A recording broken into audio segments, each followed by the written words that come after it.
Welcome to this first of four family diplomacy issue presentations. We are going to hear today, it looks like, from Begum Burak, who's joining us from Istanbul, Turkey. She is going to be talking with us about the refugee crisis from Syria to Turkey, and how that has impacted her community, the country, and families. And then following that, we're going to have a discussion around that. So you guys will be providing her some feedback on the presentation, asking any clarifying questions, and if you have any comments, by all means, about refugee crises, by all means, share. Particularly if you have any information that you want to share that helps us better understand the problem. I want to remind you, this is part of our family diplomacy initiative. And this year, and through this series of presentations, we're essentially looking to develop our knowledge on big issues that are impacting families. The big issues that we're focusing on are war, poverty, climate change, the internet, and gender-based violence. So we look forward to kind of learning about this. So the point this year is not so much to focus on storytelling, but rather to focus on learning about these big issues. So in this case, the impact of war on refugee families and on surrounding countries in this case. So with that said, Begum, you're going to have 15 minutes, 5 minutes to present. I'll time you. Gabriela is taking attendance in the document, reporting everybody who's in attendance, including our interns, if you would.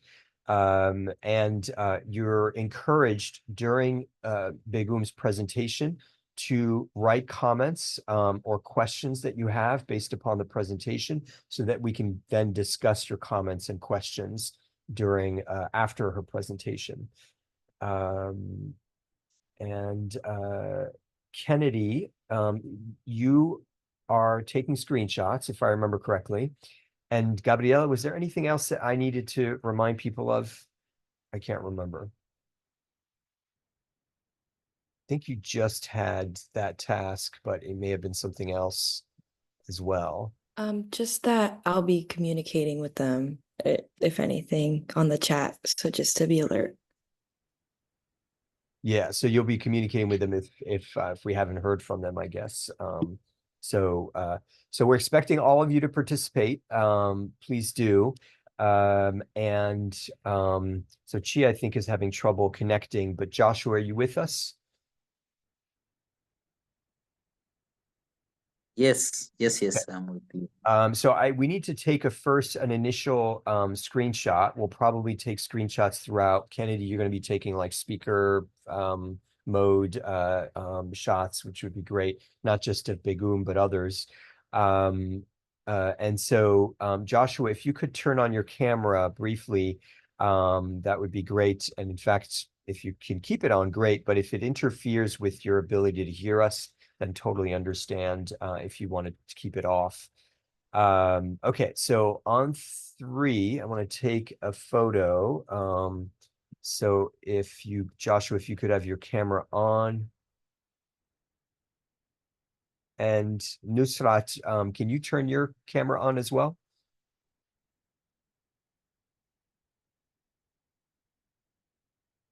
Okay, there we go. Joshua, you'll need to turn towards the sun for us to be able to see you. Turn your face towards the sun or the light. And Nusrat, I guess we don't hear her. Good. Okay. On three, if you could all smile. 1, 2, 3, smile. Fantastic. I think all looks great. Beautiful. All right, Begum. The podium is yours, so to speak. Thank you. So do I have 10 minutes, right, for presenting? You've got 15 minutes. You can take 10 minutes, totally fine. And speak for up to 15 minutes. I'm going to time you, but I'm assuming you want us to show your slides. I can share it, yes. Oh, excellent. If you can do that, that's great. So thank you so much for this opportunity. My topic is about the Syrian refugee crisis, Syrian war, and the influx of Syrian refugees into Turkey, and how this civil war in Syria and the influx of the refugees in Turkey have impacted Turkish families and also Syrian families. But I will mostly I will have a look at how it impacts the Turkish community. First of all, before giving a picture of the overview of the Syrian refugee crisis in Turkey, I want to tell what happened and then this refugee influx took place. In 2011, there was a civil war in Syria, and this war has impacted of course, the lives of the civilians and all the people in Syria. So there was a huge population not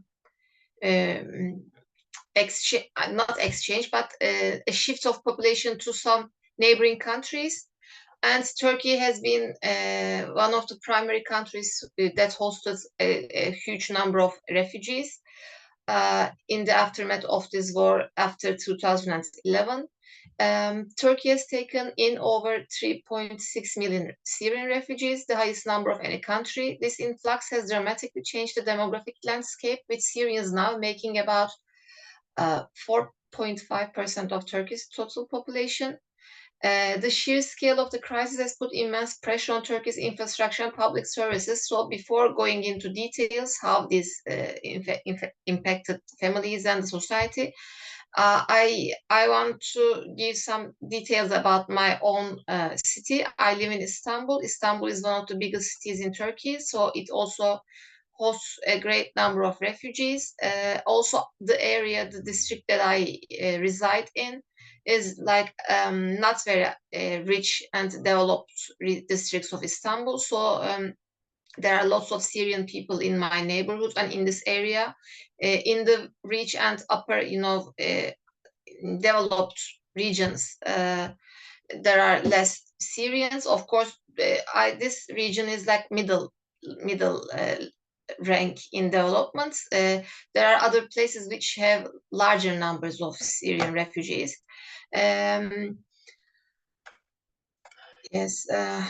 So first of all, I want to talk about the demographic changes and challenges for Turkish families. There are three main aspects that we can summarize how this impacted in terms of demography. The first thing is related to cultural barriers. The integration of Syrian refugees, many of whom do not speak Turkish, has created communication challenges and cultural frictions with Turkish communities. The second aspect is education. Is about educational struggles. Providing education for the large number of refugee children has stretched the capacity of the school system, leading to overcrowding and resource shortages. Changing neighborhood dynamics. The influx of refugees has altered the composition of many Turkish neighborhoods. Sometimes in some neighborhoods there are some tensions and concerns about security and resource allocation. Also, this huge influx of refugees had a big impact on public services and infrastructure. The first one is about the overburdened, we can name it as the overburdened healthcare system. personally, I also see this in my personal life as a problem. Sometimes I experience this because in Turkey, there are not many expert doctors. So there are some practitioners, but the expert doctors, some go abroad. So we have only like 10 or 15 minutes for when we get appointment from a state hospital. We can only stay with the doctor like maximum 15 minutes. So this influx, this population flow has been undermining this healthcare system in Turkey. So it has been also harder for the Turkish citizens to get access to the health care facilities. The second thing is about the housing shortages. In recent years, the rent prices have been increasing. This is also because partly because of the economic crisis, but also because of the Syrian refugees. Many people are looking for houses, and so this makes the prices go up. Affordable housing has become a problem, we can say. The third one is the strained utilities and municipal services. The increased demand for water, electricity, and other public services in refugee-heavy areas has strained local infrastructure, leading to frequent outages and service disruptions. In my region, I didn't see this much too often. There are not many. There is not a considerable degree of service disruption in this region, but some regions suffer this problem, I think. Also, in addition to cultural aspects, there are some concerns about the resource allocation. One of them is the labor market disruption. The influx of Syrian workers has led to competition for jobs, particularly in the informal sector, causing wage stagnation and concerns about job security among Turkish citizens. So I want to give a little, provide some details here. Many of the Syrian workers still do not know good Turkish, cannot speak Turkish well. Also, most of them are unskilled. So for unskilled positions, some of them also are unregistered, so they are not legal residents here. So some employers prefer to hire them because they don't pay social security funding for them because they are not registered. Also, they work for lower wages. So this creates some kind of problems for the unskilled people in Turkish people because they also look for the same jobs. The second thing is increased burden on public finances. The cost of supporting the refugee population, including social services and healthcare, has placed a significant strain on Turkey's government budget. This is true because Turkey's economy has been going worse day by day. So one of the reasons is also this problem, unfortunately, in addition to bad governance, bad ruling. The third thing is about the concerns about resource allocation. Also, I am checking my time. Okay. There are growing concerns among the public that resources are being disproportionately directed towards the refugee population. So here, in turn, the resources mean much more than the financial resources. For example, in Turkey, foreign students, it's much easier for foreign students to go to the medical faculty, for example. Normally, it's really hard being successful in the university entrance exam and being able to go enroll in the faculty of medicine.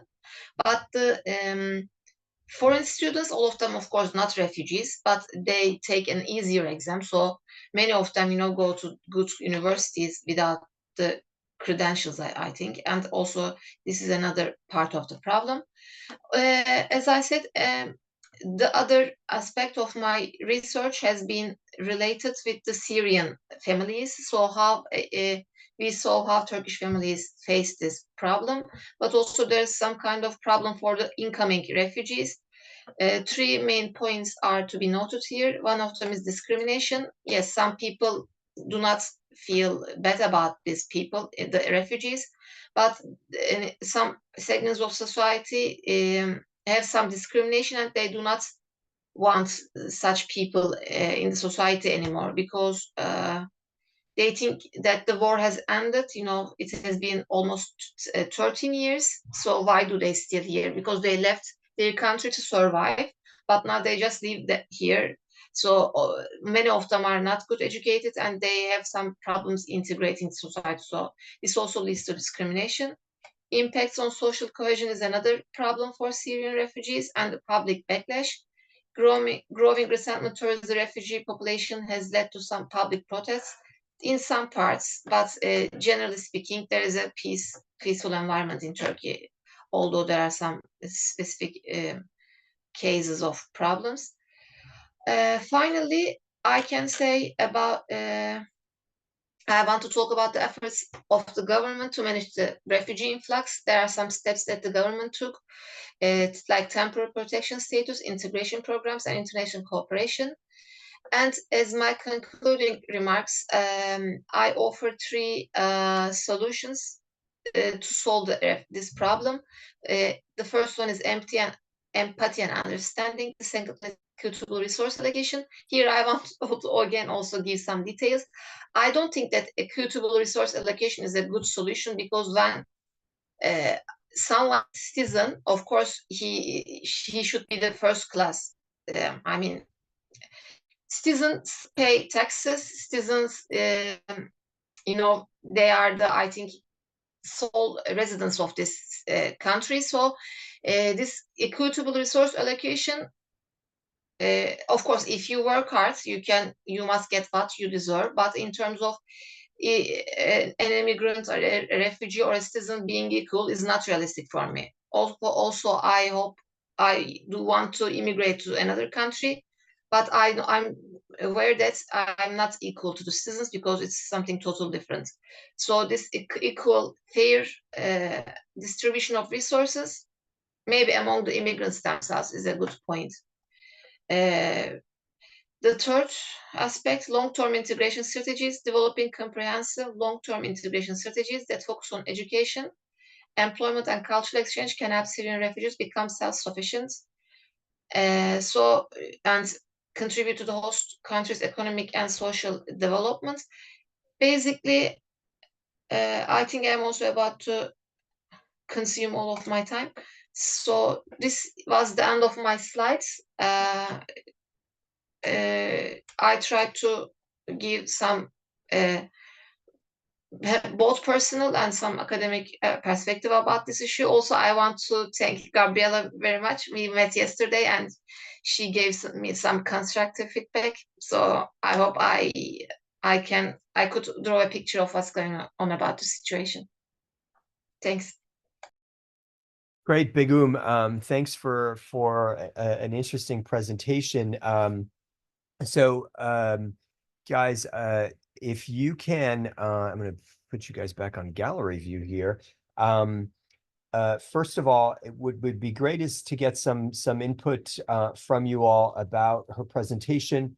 What was unclear, what was clear, what you think she did well, what you think could have been better developed, and else.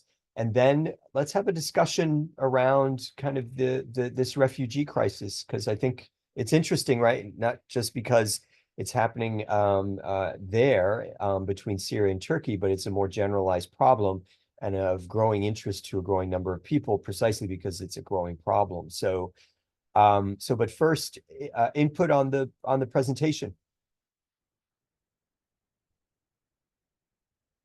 And keep in mind, so for FDs, we want to hear from all of you. You should all be actively participating. Our family diplomats, so Chia, Nusrat, Joshua, you can't be wallflowers. You have to actually participate and give us your thoughts on her presentation.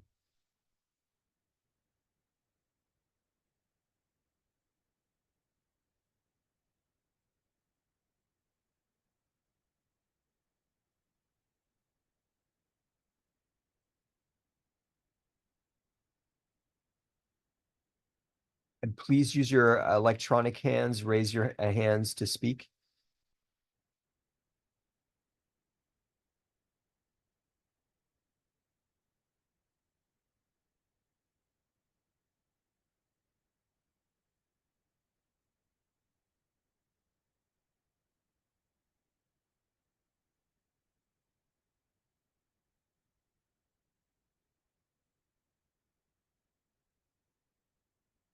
Guys,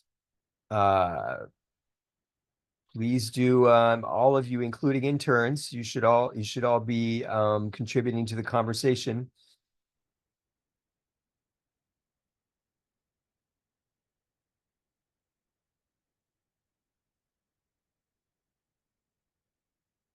And at this point, speak rather than write it in the Zoom chat.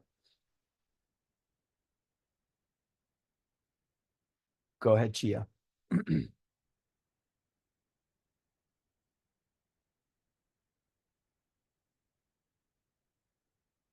Oh, you're still muted.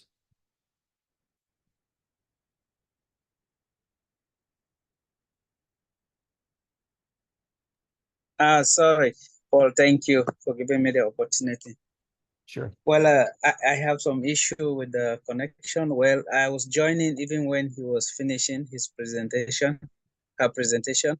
Well, I got some point. He said something like the refugees from Syria, they're really helpless.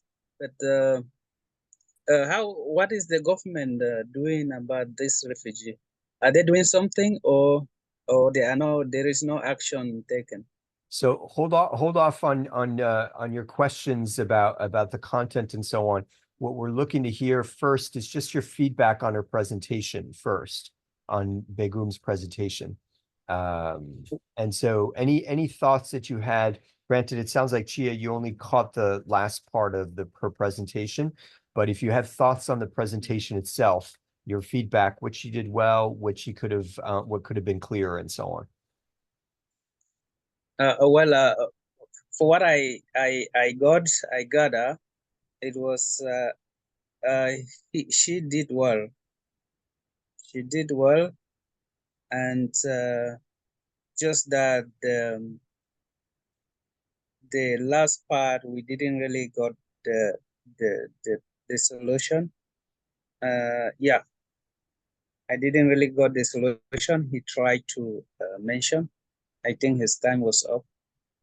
Okay. Probably. Yeah. Okay. But it sounds like it was clear, but you're not clear on what solutions might be. Although I think the last slide got at some of the things that could be done to resolve the challenges. Thanks, Chia. Gabriela? Yeah, hi. I really liked the introduction and just like introducing, setting up the story and all the information that came on later by talking a little bit about like what caused this crisis or what brought this on about the civil war in Syria. So I really enjoyed that. And I think that was a great job of building that up because I kept that in mind about, why these things are happening, why you see these certain trends or issues happening in Turkey. So I think that was very helpful. Great. Other feedback on the presentation itself, things that were not clear, things that were clearer, and any questions that have to do, well, hold off on content questions, but if you have kind of more like technical questions or anything like that. Jesse. Yeah, so I just wanted to say the slides were really well organized, clear and concise. I just think it might have benefited more if there were more facts or statistics or numbers, stuff like that. But overall, it was really great. Yeah, so Begum, there was the fact at the start about 3.6 million, it sounds like, refugees. But I guess, Jesse, what you're suggesting is that with each of those points about the problems and the solutions, perhaps some numbers or other facts to support those, perhaps. Good point. Any other input? Amy. Yeah, for me, I really enjoyed the presentation, and I just felt like when she was talking about the experiences between like the Turkish people and the refugees. I think it would be more compelling to share like personal stories or like some sort of like anecdote from your own life. I feel like that really helps us to understand the impact better and make it more humanized. Yeah. So yeah, stories about families, right, and or about particular experiences you've had. I think is these are good points, Amy. Anybody else?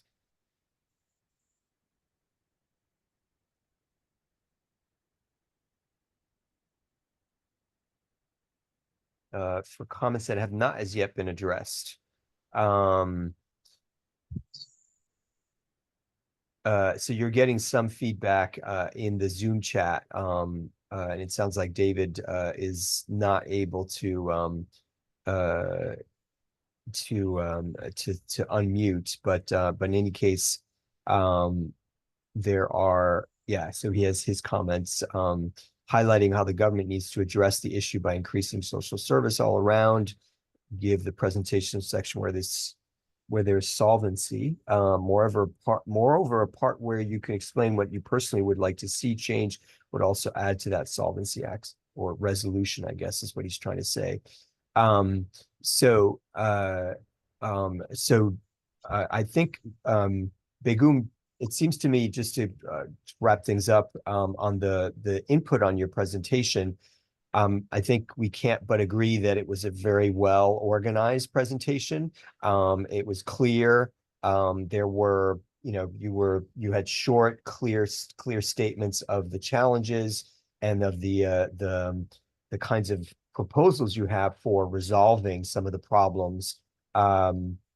As some folks said, it would be helpful to have more personal stories, whether it's yours or of others, about the situation. And I think also, because this is family diplomacy, talking more about families and the ways this impacts families, both Turkish and Syrian families.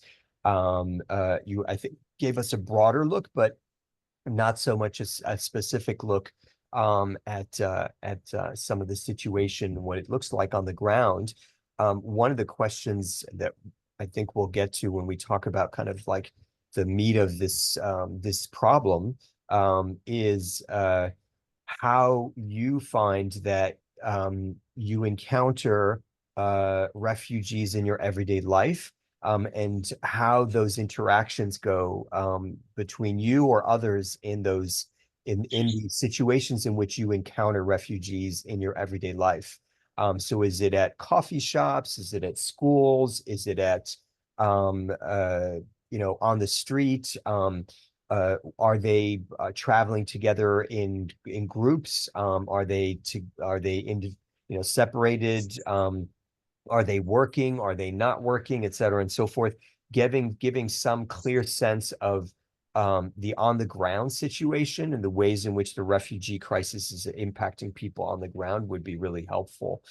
In line with that, the photos, I think I agree with Amy, the graphics were beautiful, but it would have been actually really good to have photos, whether it's grabbed from media, of actual families, refugee families, or situations in which refugees are part of the life and fabric of Turkish life. So it would have been interesting to see actual images, because then that gives us a clear sense, a more visual sense, palpably, of the refugee problem and what it looks like on the ground, or challenges with refugees. Any other comments before we have Begum? Begum, you may want to respond, but any other comments before Begum responds? And then we can just launch into a discussion, kind of learning more generally about this refugee crisis, not just between Syria and Turkey, but anything else that you guys would like to share from your different vantage points. I'll note here that Chia is a refugee from Cameroon, currently living in the United Arab Emirates. So he may have some perspective on this, but I'm sure a number of you may have taken classes or know some things about the refugee crisis, and so this will be a good time for you to share. But any other comments before we have Begum respond?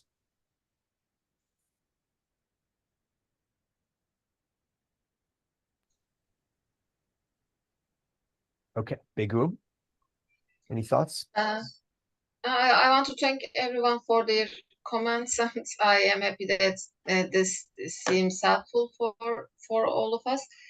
Yes, I should have added more maybe statistical information. Also, maybe real life pictures from newspapers or magazines could be helpful.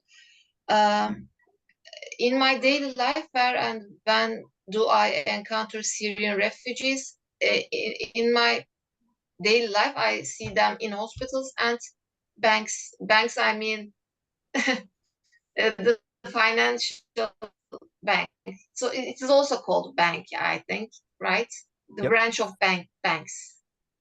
So because I'm not studying anymore, so I don't go to schools. I don't have any kids I take to school, so I see them at hospitals, banks, and sometimes public transportation. They can be individuals or living in groups, but generally they live like in ghettos. But in terms of their when they mobilize, they can be also individuals, as I see it. So like this. Also, another question: what can the government do to improve the overburdened healthcare system? Already the government has taken some steps. One of them is there is the establishment of some special health institutions like clinics. They are only open for the refugees and Syrian people. So the doors has Arabic labels, not Turkish. So there are some sort of small clinics or health offices for them in this. When can you talk about the interactions between the refugees and the Turkish society? Yes, the interactions. I most of the time I spent my days generally in library. So in library I don't see like refugees. There are some foreign students, but they are students. They are not refugees. So in my daily life, in my personal experience, I don't encounter them so much. I don't go to a workplace. I'm a freelancer, so I don't see very often. So this is all I can say. I think I answered the questions. David has also given a detailed comment here. David, is David? Yes, David Lopez. Thanks, David, for this. Yes, I agree with you. So this is all I can say. Thank you so much. Yes, the slides I used some AI tools while creating this stuff. Maybe if I had more time, I would prepare a more detailed one. But I think it also was helpful for me and you. So this is all I can say. Personally, I don't have problems with the refugees, but in terms of resource allocation, is the labor markets problems, and also healthcare, the burden on the doctors. This seems problems for me, which I also see some days. But generally, I think also they should return if they don't have legally standard life here. It's better for them to go back to their countries. This is my personal opinion. So that's all I can say. Thank you. Begum, thanks for that. Others, questions or comments or thoughts on kind of the substance of this refugee crisis and Begum's presentation? Please raise your hands electronically.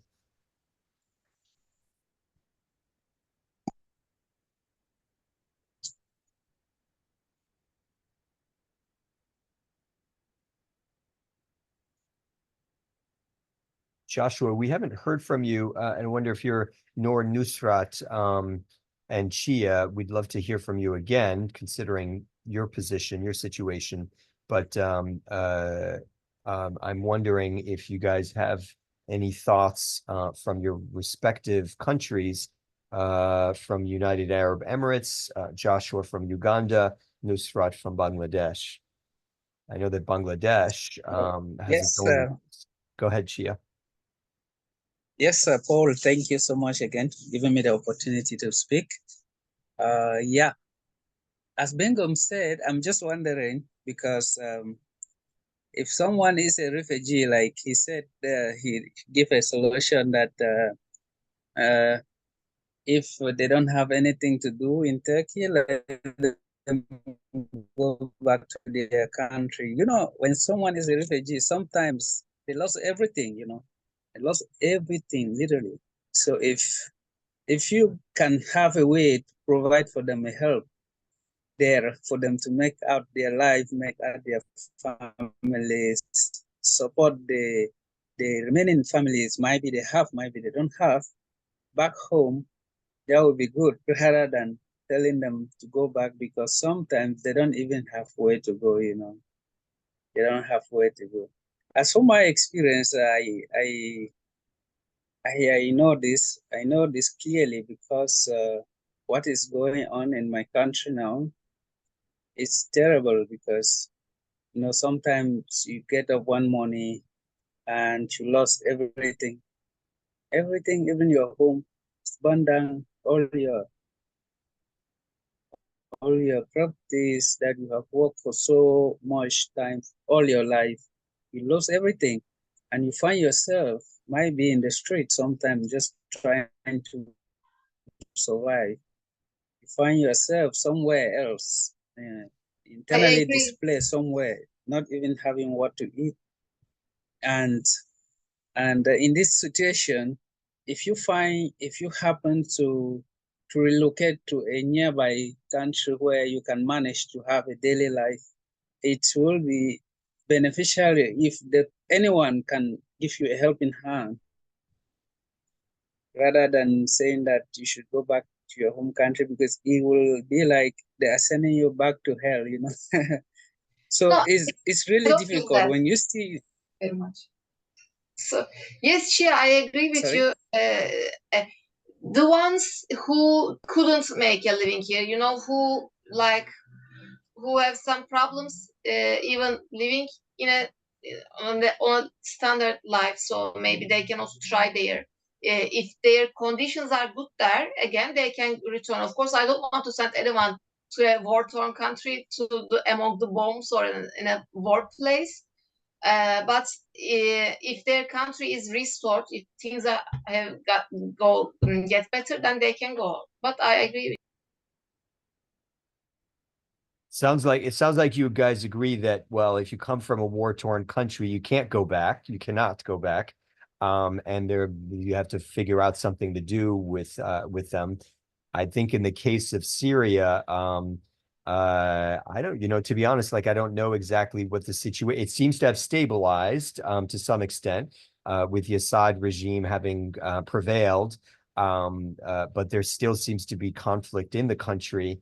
There is this problem, Chia, and I guess there's a worthy distinction to be made between economic and political refugees. Economic refugees are fleeing because there isn't enough economic opportunity. Political refugees ostensibly because their lives are threatened. And so, in the United States, we make this big distinction between the two and allow more for political refugees than economic refugees because there are many, many, many more people who would love to move from their country because of lack of economic opportunity. But in your case, Chia, and in the case of Syrian refugees, your case is from Cameroon, it is in fact a political crisis. There's violence being perpetrated and real threats. So other thoughts on this? Joshua, go ahead. Joshua's joining us from Uganda. Yeah, thank you, Paul. My name is Joshua Kisuvika. I'm joining in from Uganda. Just to say thank you, Begum, for sharing with us and giving an example of sharing, just like Uganda here. I think Uganda hosts is one of the biggest hosts of refugees in Africa, if not in the world. Around 1.5 million refugees come from South Sudan and other neighboring countries, Congo. But to share, just I was listening to Begum's presentation of how burdened the government is, or how burdened the refugee crisis is in their country. I really don't know how their interventions that are in place or that are being worked on. For example, here in Uganda, we have a unique refugee settlement approach.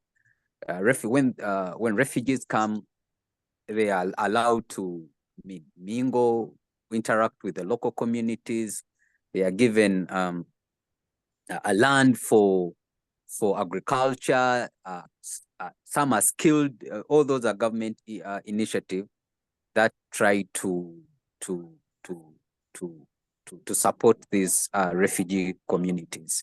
You find that they are skilled in IT skills, in farming skills, so that they contribute to the economic development of the country. And we have, a number of refugee camps as well, like the BBD, the Naivasha.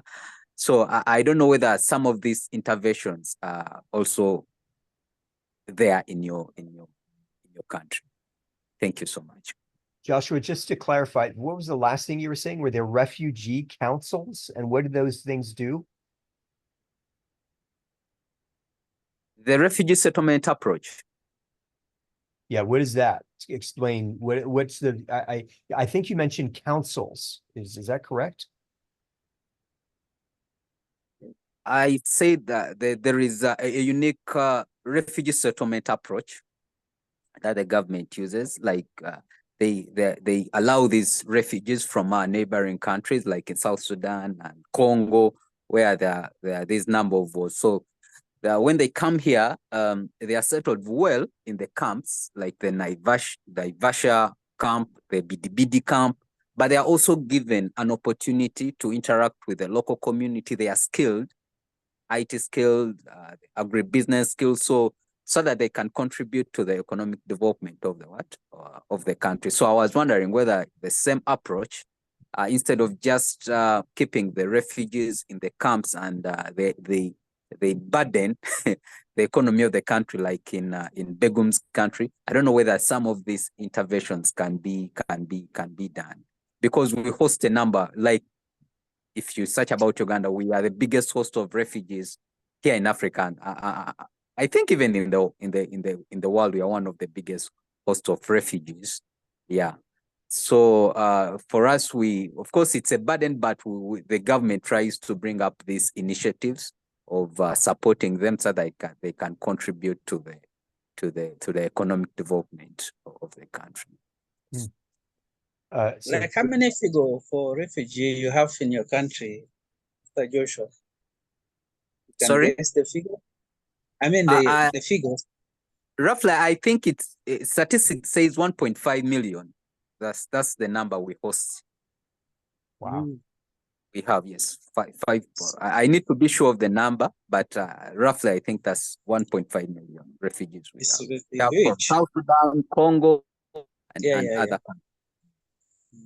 Yeah, so for a country of, I just looked up the Ugandan population, you guys have about 48 million people. That's not a small number at 1.5 million refugees for Uganda. It's pretty large. But Begum, did you want to respond? And then we'll have we are switching to Abdul, who I think we don't have a presentation for him, and I don't know if we have good connection, but Abdul does want to talk with us about poverty and family life in Ghana. So we're going to be transitioning to that in a moment. But Begum, do you have an answer to Joshua's question about giving a little more detail about the ways in which the Turkish government and society are trying to integrate economically, particularly Turkish refugees, excuse me, Syrian refugees. Thanks, Joshua, for your question. I don't have the latest developments. I am not sure what kind of legal steps have been taken by the government. But as I said, there are some institutions established only for the serving for the Syrian refugees, like hospitals, or integrating them to language courses and some sort of social facilities. But I think they are not enough, because in some regions the population is really high. It's even higher than Turkish citizens' populations. For example, there is a city in the southern part of Turkey called Kilis.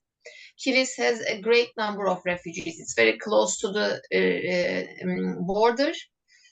So I don't think that government can take sufficient steps. Of course, the government took some steps, but they are not very in the expected levels. But yes, I agree with Joshua. Maybe even Uganda, I don't know, but maybe your government can be more successful. Maybe it's more successful than my government, because as I said, there are some illegal also refugees here. Also, lately I watched it on the news. The Minister of Interior Affairs has sent some messages to these people, because some of them are not, living in the houses that they are registered. So their addresses are different, but they are not living there. So there are also lots of unregistered Syrians living in Turkey. It says 3.6 million, but this is the registered numbers, maybe even like 10 million, I guess. Even because Istanbul's population is more than like 16 million something. So I think in Turkey there are lots of Syrians living. But I'm going to have a look at what government does.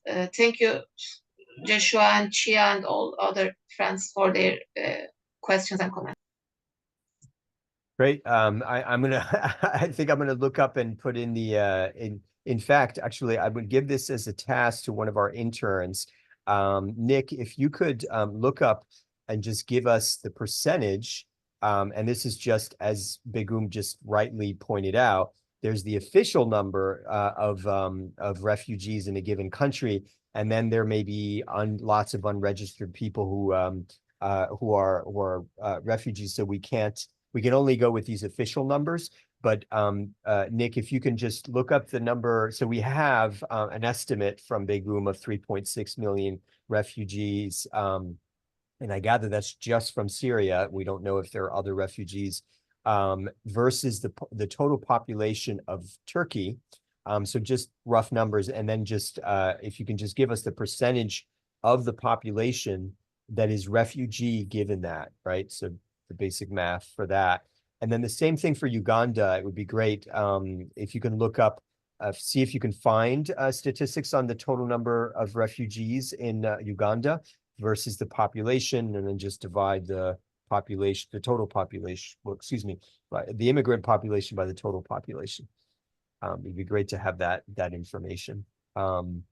Okay, we are going to switch gears and we are going to hear from Abdul, who is joining us from Ghana. Abdul, it looks like I can see you, you can hear us. It seems like the connection is good enough. If you, for some reason, have any problems sharing, or if we can't hear you very well, you should just turn off your camera so that should give you should improve your audio. But for now, we're going to give you 15 minutes, just like we gave Begum 15 minutes. And then if you could, and then we'll have a conversation around. It'll be somewhat shorter conversation, but you have 15 minutes.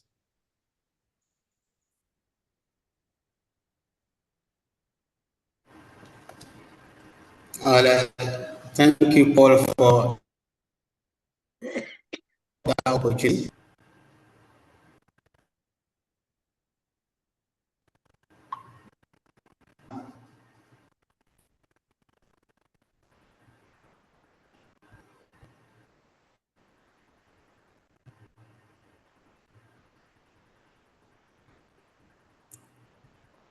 Wow.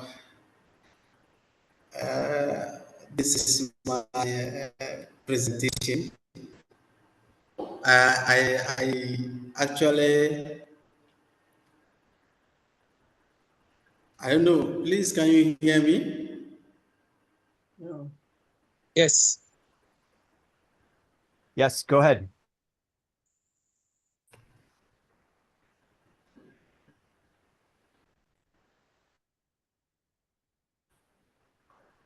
Abdul, Am I I think clear? Abdul, you should turn off your camera. Turn off your camera so that we can hear you by audio.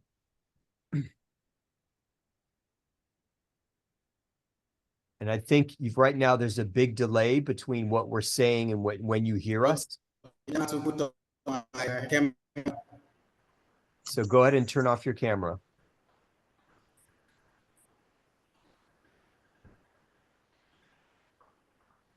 Okay, Paul, I will do that.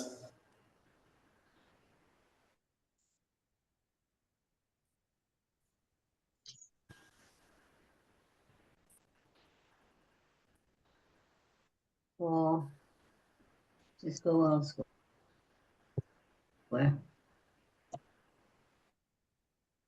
Shit. My mother is joining and I'm not sure if she knows she's speaking. So I'm going to mute you, Mom. So.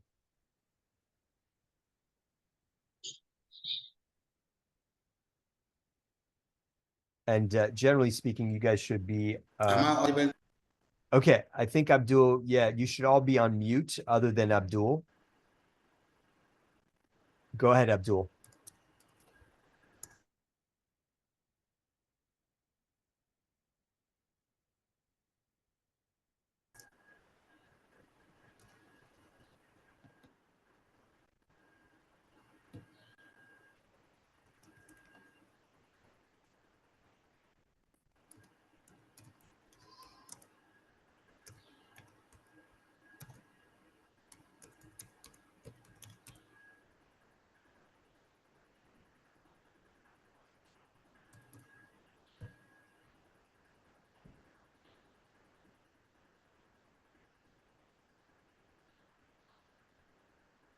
Abdul, can you hear us?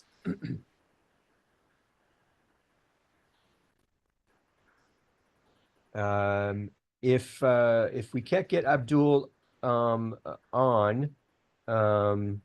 then we'll have to we'll have to cut things short. But in any case, note here, thanks to Nick for coming up with the percentages. These are migrants numbers, I gather. So migrants are different from refugees. And from my understanding of refugees, my limited understanding, refugees are typically understood as political migrants. In other words, they're fleeing a violent situation or threats to their lives, versus migrants who could be, I think, a more general term, which refers to both political and economic migrants. And so so that's a broader number than the strictly the number of refugees, but it's nonetheless somewhat significant. So in both cases of Uganda and Turkey. Abdul, can you hear us?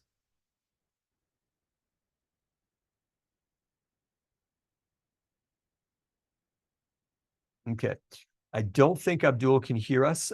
So we'll have to let me if you could stop sharing his presentation. Thanks, Kennedy. It looks like, unfortunately, Abdul, we can't do your presentation. However, there is the possibility of doing it. Hello, Paul. Yep, Abdul. Am I audible enough? Yes, you're audible enough. Okay. Please, Kennedy. Okay. Go ahead, Kennedy, if you can go ahead and show it. Kennedy, I have sent you a PowerPoint one. I don't know if you can use that one. Yep. Yeah, I'm Thank you, sharing it Kennedy. now. Can you guys see the screen? Yes. Okay. Perfect. You just need to blow it up, Kennedy. Okay. My name is Abdul from Ghana.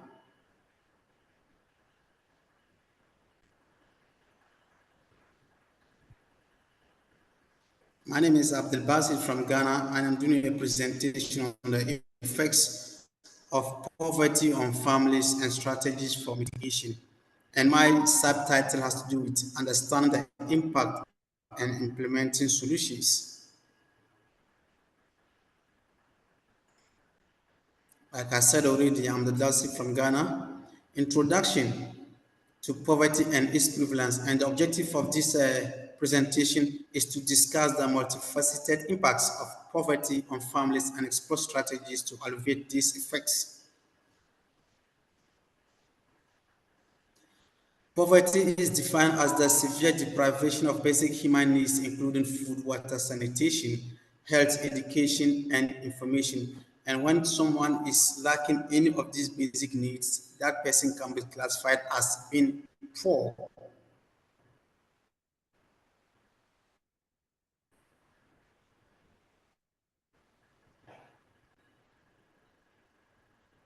I will have key aspects of poverty, and one of the key aspects of poverty has to do with economic poverty. That is insufficient income to meet basic needs. As already mentioned in the definition of poverty, when one is lacking any of the basic needs, that is information, quality education, health, then you are economically what? Being poor. Social poverty, which is a lack of access to essential services such as education, health, and protection.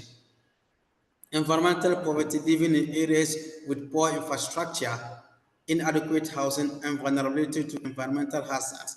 This can be aligned to people who are in Ghana, especially in the northern part of Ghana, Tamale, especially people from Nigeria are now found on the streets of Tamale begging, and they have been exposed to the environmental hazards, especially as we are in the rainy season now. And they sleep outside since they don't have any adequate housing system to sleep in. Political poverty, limited participation in decision-making processes, and exposure to corrupt practices. This is also an aspect of poverty. Psychological poverty, feeling of powerlessness, exclusion, and lack of dignity. This can be aligned to people living with disability. Okay. Causes of poverty, we have a whole lot of things that are leading to the causes of poverty. We have economic inequality. When resources of the nation are not evenly dispersed or distributed, certain parts of the country or certain geographical area will be economically poor. Lack of education. Poverty leads to lack of education. For instance, we have the rural sector and the urban sector, and they are all studying the same things. But when you go to the urban schools, the infrastructure data that they have is not the same as compared to those in the rural sector. And this will tell you that their quality to education is limited. Unemployment, insufficient job opportunities. This is a general situation in almost every African country, or let me just say worldwide. Every year, people are graduated from the tertiary schools, but the government has limited space to absorb all of them, causing unemployment. Health issues, chronic illness, and disability is also a cause of poverty. Political instability. When there are wars, economic activities are halted, which will lead to loss of properties and lives, trickling down to poverty. Environmental factors, natural disasters, climate change, resource depletion. Currently, as we talk, we were supposed to be having rainfalls in the northern part of Ghana, but the rains are not coming. and crops are virtually dying. I couldn't provide a picture here, but maybe if I'm given the chance, I'll provide you pictures of how crops are dying because of climate change effect. We also have discrimination and social exclusion, and these are always aligned to people living with disability. Okay, Kennedy. We have global statistics on poverty.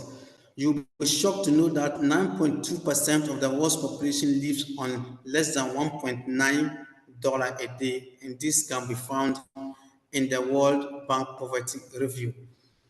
We still have traces of COVID-19. We're having people being in poor, but COVID-19 pushed 97 million people into extreme poverty because when COVID-19 came, economic activities were halted and people had to lose their jobs due to that pandemic. Regional disparities, Sub-Saharan Africa and South Asia have the highest poverty rates in the world. For multidimensional poverty, 1.3 billion people are multidimensionally poor, and this is a cause of worry globally. Kennedy? To the African statistics on poverty, as already mentioned in the previous slide, Sub-Saharan Africa, 40% of the population lives in extreme poverty. Poverty depth, highest poverty gap indicating severe poverty levels, and 52% of children in Sub-Saharan Africa live in extreme poverty, and that can be found in UNICEF Child Poverty Report. We are now on Ghana statistics, where I am coming from. We have 23.4% national poverty rate in 2017, and this is very alarming. That is about 2017, we're now in 2014, and this should tell you that it has increased. Regional disparities. Where I am coming from in Ghana, I am staying in the northern part of Ghana, that is the northern region, having more than 50% of the population being poor. And when you come to the regional or the urban and rural, you can see the difference by itself, 39.5% against 10.6%, telling you that there is so much poor people in the rural areas in the north in Ghana, and that is in the northern part of Ghana. Multidimensional poverty, 29% of Ghanaians are multidimensionally poor, and all this information can be found in the Ghana Statistical Service Report 2017.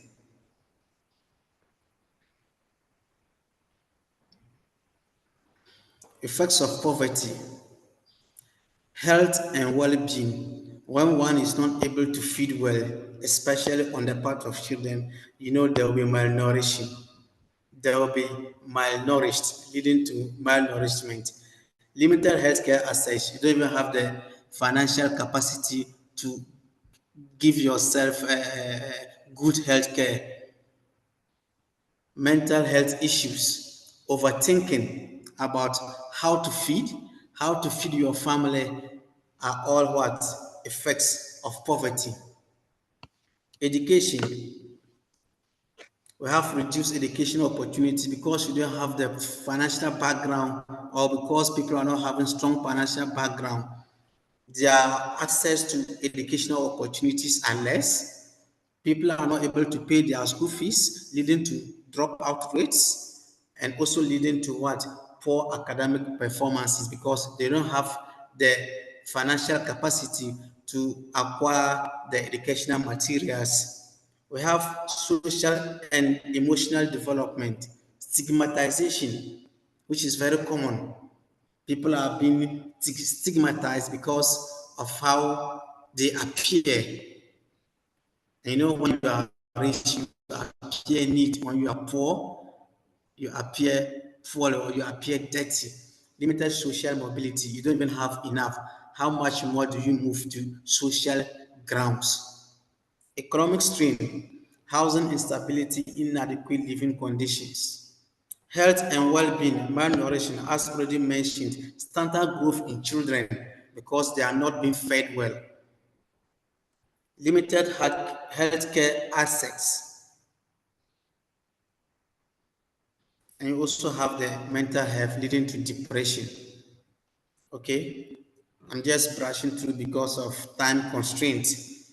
We have future prospects of poverty, intergenerational poverty.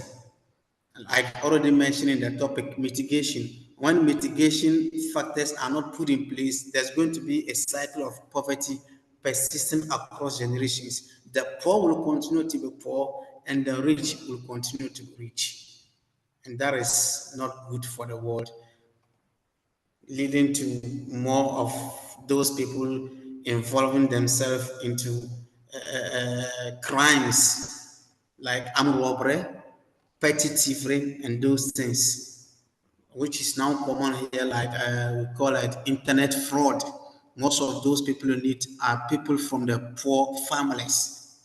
Limited employment, lack of education and skills. You don't have enough to educate yourself.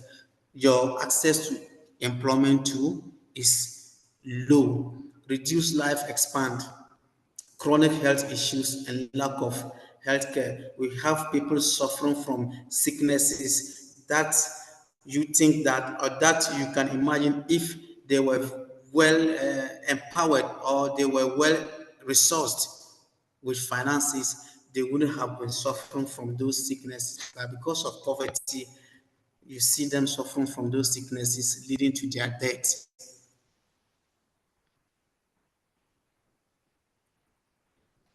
We come to addressing poverty, that is education and training. As part of education, which has to do with quality education and vocational training, there is an organization which I am aligned to. We have an educational project which aims to cover the gaps that were created during COVID-19 to improve literacy skills in some selected basic schools through an outreach program that is done every weekend. Similar projects are being done by other NGOs to complement the work or the efforts that the government is doing.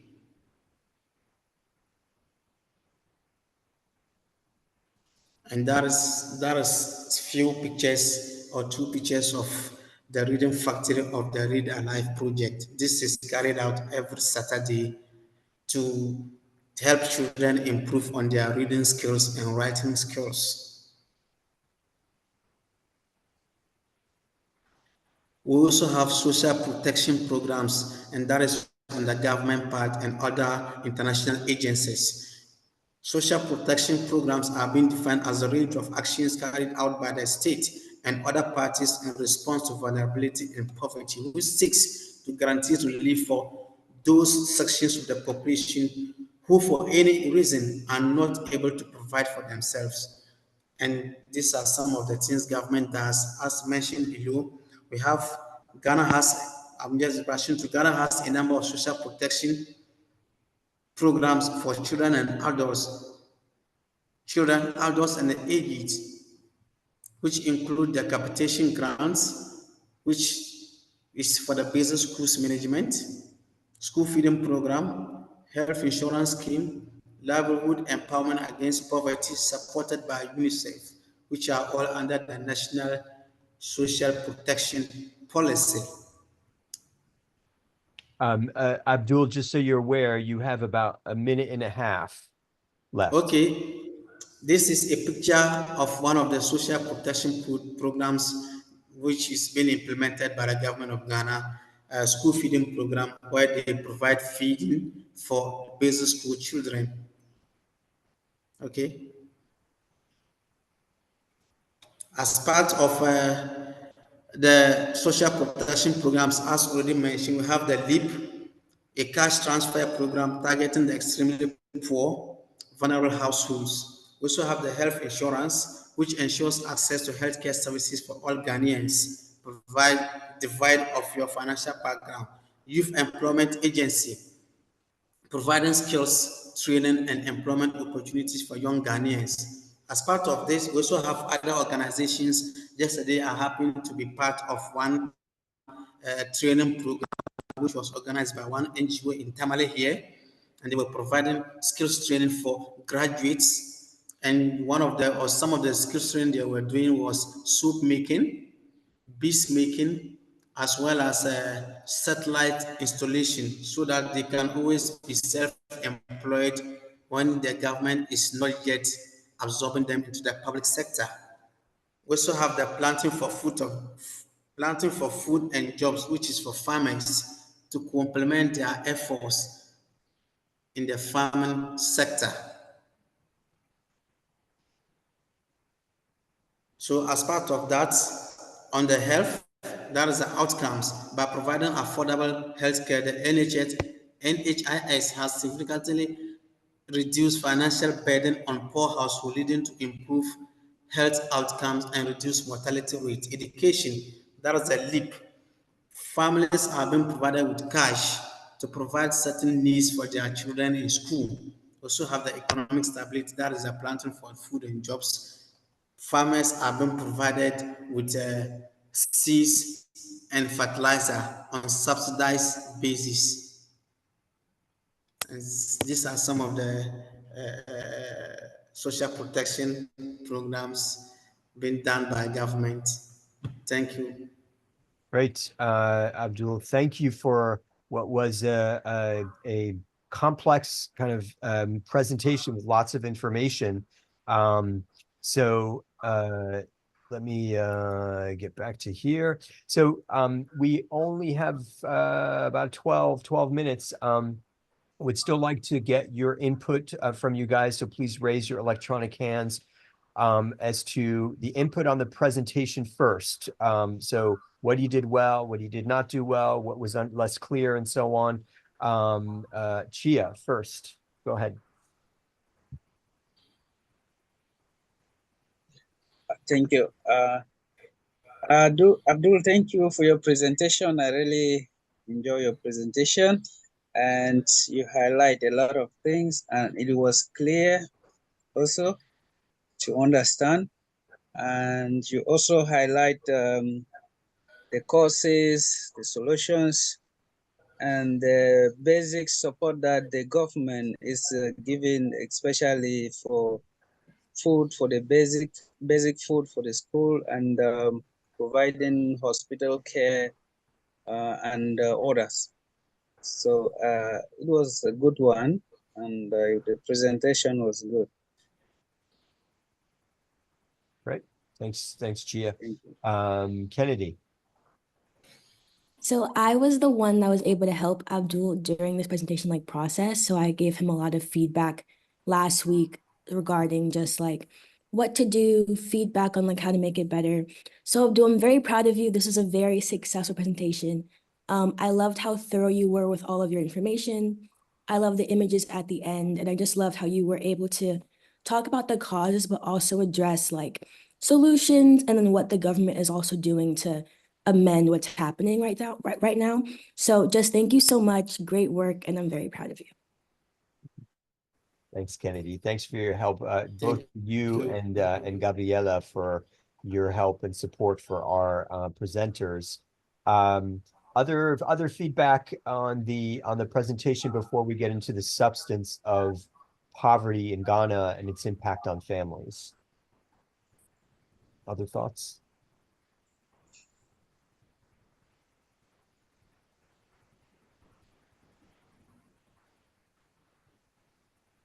Okay, let me offer some. Oh, Fatima, go ahead. Fatima is joining us from Pakistan. Hello, everyone. This is Fatma Shah. If we talk about the presentation, overall, it was a very good presentation. He clearly mentioned the causes and the impact and everything on country of poverty. And in the meanwhile, it compelled me to think about my country as well when I was listening him. And in the meanwhile, I was thinking about my country, about the causes and the impact of poverty And I can relate that in our country, like many things are associated with poverty, like the child marriage, the child labor, and many other things. So in the feedback, I must say that if somebody talks about something and it compels you to think, it means that the presentation or the talk is so well. So I congratulate him on such a good presentation. Mhm. Great, Fatima, thank you. Chia. Yes, just a quick one. Mr. Abdul, this is a similar situation we are also going through in my country, but I just Okay. feel like you didn't have a personal experience in your presentation. I think. Well, I have an experience with regards to the education aspect, but I think I skipped that due to time. For instance, in 2019, when I completed, here we call it the senior high school, and I was supposed to move to the tertiary institute. I was able to attend or get admission for first year. I was able to pay the fees, but in the second year, I couldn't pay the fees and I had to drop out. Wait or be in the house for a year before I could go back for secondary education. So poverty has a whole lot of effect on me as a person. Exactly. Chia, Okay. any further, that was helpful, Abdul, to get that story, your own personal story of kind of educational poverty in this case. Chia, did you want to follow up on that? Yeah, I understand his point because this is just common in Africa, in everywhere in Africa. You might drop out of school just because of you can't afford for the fees. Your parents might be down, and you see you cannot push them so hard. Also, you have to try on your own. Then you can continue next year, maybe. So it's very common. Okay. So we are getting into the substance of the conversation, which is great, but I just want to summarize some points to help you, Abdul, with subsequent, and I'm going to mute you so that we don't hear the rooster in the background for a moment. But one of the, so I agree that this was an impressive presentation in terms of the information that you presented. I particularly liked one of the first slides, which gave us, I mean, I've never, this I guess speaks to my ignorance, and I think it's the value of having these kinds of conversations and presentations, but the different kinds of poverty. There was economic poverty, there was social poverty, political poverty, environmental poverty, and I think it was psychological poverty. And so being able to delineate these different ways in which poverty is experienced, I think was really helpful to give us a richer sense of what poverty looks like and how it impacts people. It's clear from your slides that you are in this field, you're doing this work, you have access to a lot of information that you can marshal together. But in contrast with Begum's presentation, it was too much. It was, I think Begum delivered a measured number of information. It was fairly digestible, but in your case, it was a lot of information, and to some extent overwhelming. So I think what you can do to kind of improve your presentation abilities is to try to figure out what you can cut out, because you're never going to be able to do justice in 15 minutes to the complexity of a problem. So it's really about choosing what's most important that you want to convey. And so in this sense, I think Begum's presentation is kind of a good model for how to focus down and come up with some simple points on each slide. But really, I mean, very much appreciate that you did, as other people pointed out, you had photos. It would have been actually great to have more photos. And then and then to speak to your own experience and embed that into your presentation rather than as an afterthought, because I think it's poignant, right? It's significant that you yourself have experienced this poverty problem in Ghana in terms of your education and having to drop out for lack of fees. So overall, really good effort, much appreciated, especially given that the connection is not great here. And you have to deal with that on top of trying to communicate a lot of complex information. So, so getting to the substance, we only have a few minutes to talk about kind of the substance of the poverty problem. Also, I would add, it would be great to have more about kind of its impact on families. So focusing on the experience of families and how family life is affected by poverty, even perhaps doing a contrast. I think oftentimes what's really powerful is contrasting, and you can do it in a single slide. On one side, you're presenting what a middle or upper income family has versus what a lower income family has. So yeah, so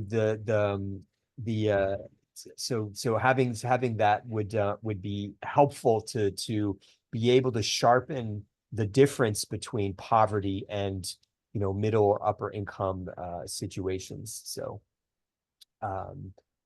Begum, my partner just corrected me on your name. I gather it's Begum. Is it Begum?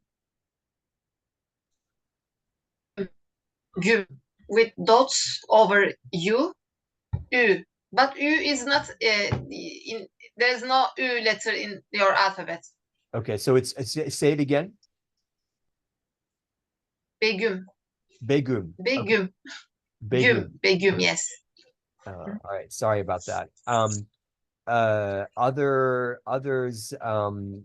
Others comments on poverty and the family life.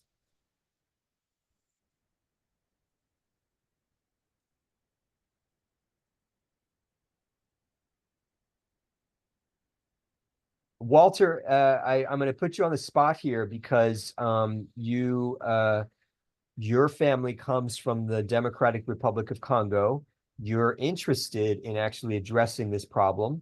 So given that people are not necessarily jumping forth to participate here, I'd love to get your perspective from your own experience. Your family seems to be quite committed to fighting poverty in the Democratic Republic of Congo.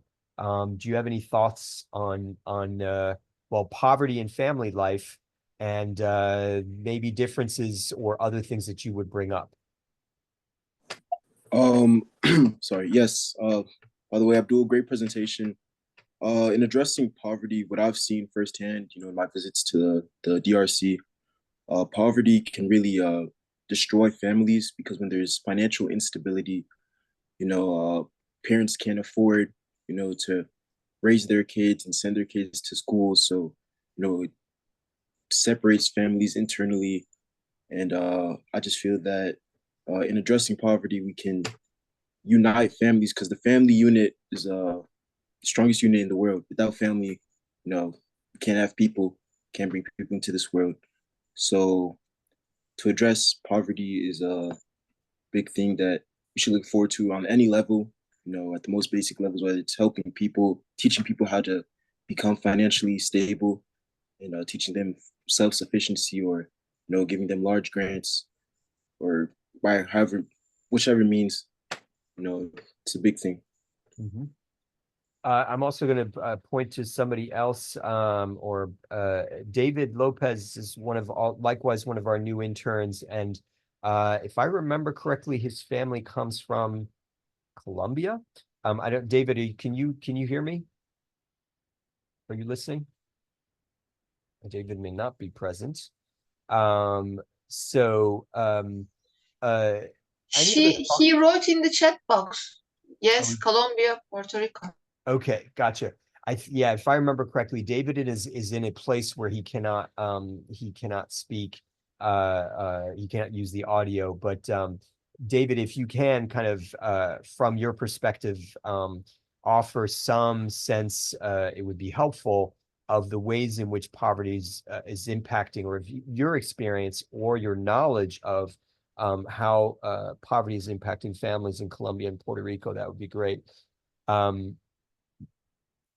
So other thoughts that you guys have on this poverty issue, and also how to address it. That's one thing that we haven't really talked about. I do want to mention, in line with this, that political corruption seems to be one of the, perhaps arguably the most important issue in a lot of countries with regards to dealing with poverty and inequality. And that is that a lot of governments seem to be captured by a political party or essentially an elite that controls the government and captures and siphons its resources for their own benefit, at the detriment, or to the detriment essentially of large segments of the population. And that seems to be true in a lot of African countries. And it also seems to be true in a lot of Latin American countries. But I'm wondering if there are any thoughts on that issue of corruption, and if you have any personal experiences of corruption and the ways in which that has actually aggravated poverty and family life. Would love to hear your thoughts here.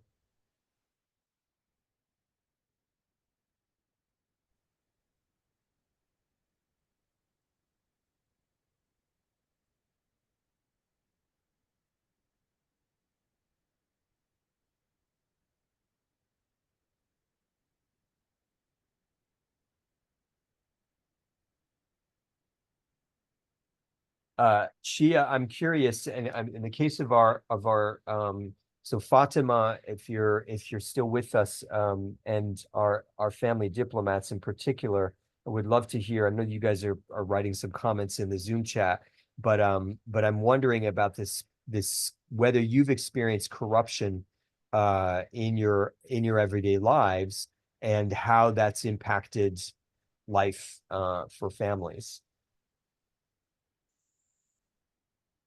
So Fatima, Abdul, Shia. Yes, Paul, can I speak? Yep, of course. Can you repeat your question so I can answer in a better way? Corruption, how is it impacted? How have you experienced corruption, and how is it impacting family life? Yeah, unfortunately, if we talk about my country, corruption is everywhere.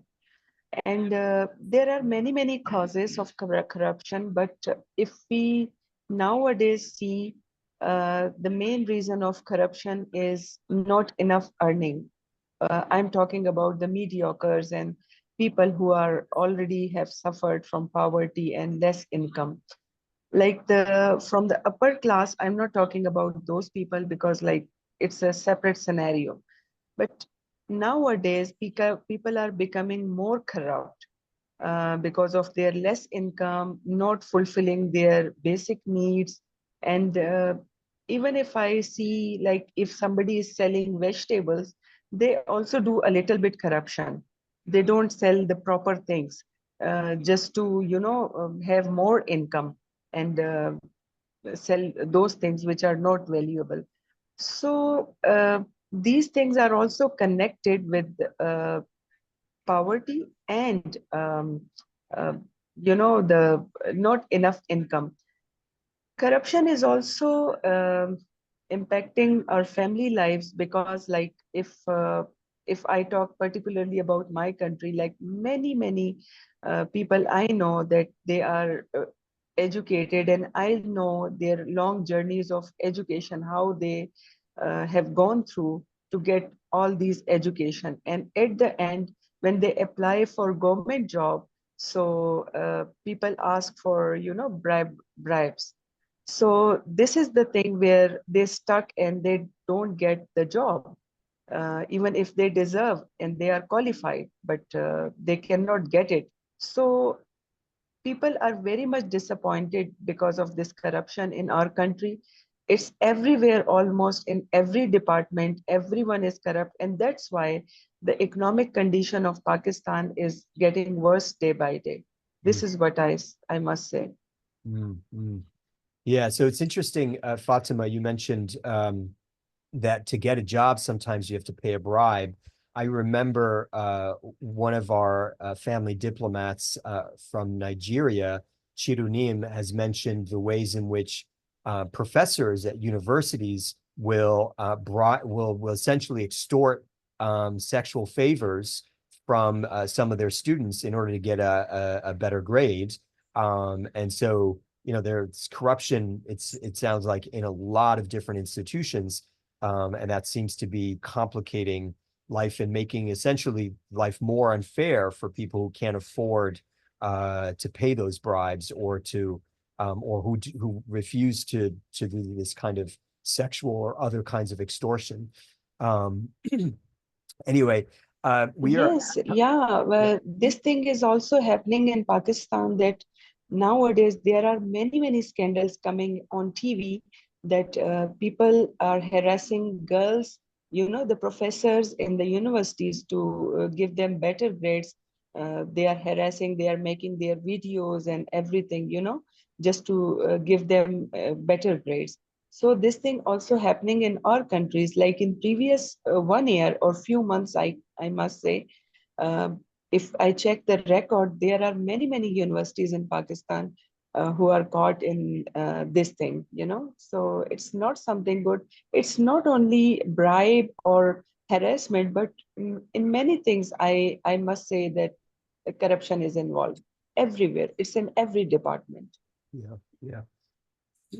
Well, so it was helpful to hear from you guys, from your different perspectives from the world. Of course, as always, one of the values, I think, of this Family Diplomacy Initiative is that we're bringing perspectives from different parts of the world. Really appreciated the presentations by Abdul in Ghana and Begum in Turkey. Much appreciated Kennedy and Gabriela's support for their presentations. So next time we will have 2 to 3 presentations like this time. The plan is for 3. It will be shorter. They will be shorter. Juliana, who's not with us today, but is from Brazil, will be presenting. She's going to include her brother in the presentation, although he's going to be video recorded because he cannot attend at the time of the presentation. But our next meeting, just so you guys know, is in September, on September 8th, Sunday, September 8th, same time. We'll have a different Zoom at that time. And then we have the October presentations will happen on October 13th. And then the November presentations, the last ones, will happen on the 10th of November. I will be checking with those of you. Fatima, I don't know if you can present. Can you present in September? I'll try my best, but I think I'm busy in September. Is it okay if I present in October or maybe November? October is fine. I'll put you down for October. Okay. Just make sure to, in all your cases, you should attend all of the meetings to provide each other feedback and to learn, because ultimately I want to convey to you, presenting is not the objective here. The objective is for all of us to learn from the presentations, and then we're comparing your presentation surveys and your post surveys to be able to measure how much you've learned over the course of these 4 sessions of presentations. So the presentations are really just a way of kind of learning and sharing knowledge. Okay, so I think we're set. Joshua, you're presenting likewise in October. So Fatima and Joshua will be presenting in October. Chia, we don't have you set as yet as to when you're presenting. Do you want it? Can you present in September? Yes, Paul, but if there was a way to shift it, that would be great. Shift it to what? shift it to next month, the October, I think. Okay, so you want to present in October as well? Yes. Okay. All right. So you've got it. So you're on for October. That's 3 of you in October. We only have 1 person right now for September, but I think there are others who are not present, which will hopefully be presenting in September. All right, everybody. Thank you for your extra time. I apologize for going over about 10 minutes. But thanks for all your input, and see you in September. Bye, everybody. Bye-bye.